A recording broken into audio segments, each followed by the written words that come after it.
ব্রাহ্মণবাড়িয়ার কসবা উপজেলায় বায়েক ইউনিয়নে অবৈধ পাহাড় ও মাটি কাটার বিরুদ্ধে প্রশাসনের অভিযান পরিচালিত হয়েছে। অভিযান চলাকালে বায়েক চৌমুহনী এলাকা থেকে একটি ট্র্যাক্টর আটক করা হয় এবং অপর একটি ট্র্যাক্টর কলেজ মোড় এলাকা থেকে জব্দ করা হয়। দীর্ঘদিন ধরে রাতের আধারে চলা এই অবৈধ কার্যক্রম বর্তমানে প্রকাশ্যেই চলছিল বলে স্থানীয়দের অভিযোগ। স্থানীয়রা জানান, অবৈধভাবে মাটি কাটার কারণে পরিবেশ ও কৃষিজমির ব্যাপক ক্ষতি হচ্ছে।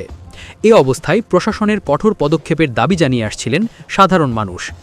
অভিযানে 2 জনকে আটক করা হয়। পরে ভ্রাম্যমাণ আদালতের মাধ্যমে একজনকে 1 মাসের কারাদণ্ড এবং অপরজনকে 7 দিনের বিনাশ্রম কারাদণ্ড প্রদান করা হয়। অভিযান পরিচালনা করেন ভ্রাম্যমাণ ম্যাজিস্ট্রেট এবং সহকারী কমিশনার ভূমি জনাব তানজিল কবির। প্রশাসন সূত্রে জানা গেছে, যারা আড়ালে থেকে এই অবৈধ পাহাড় ও মাটি কাটার কার্যক্রম পরিচালনা করছে তাদের বিরুদ্ধেও দ্রুত আইনগত ব্যবস্থা নেওয়া হবে। খুব শিগগিরই জড়িতদের নামের তালিকা ও ছবি প্রকাশ করা হবে বলে জানা গেছে। সাধারণ মানুষের প্রত্যাশা, এই ধরনের অভিযান নিয়মিত চালু থাকলে অবৈধ মাটি কাটা পুরোপুরি বন্ধ হবে।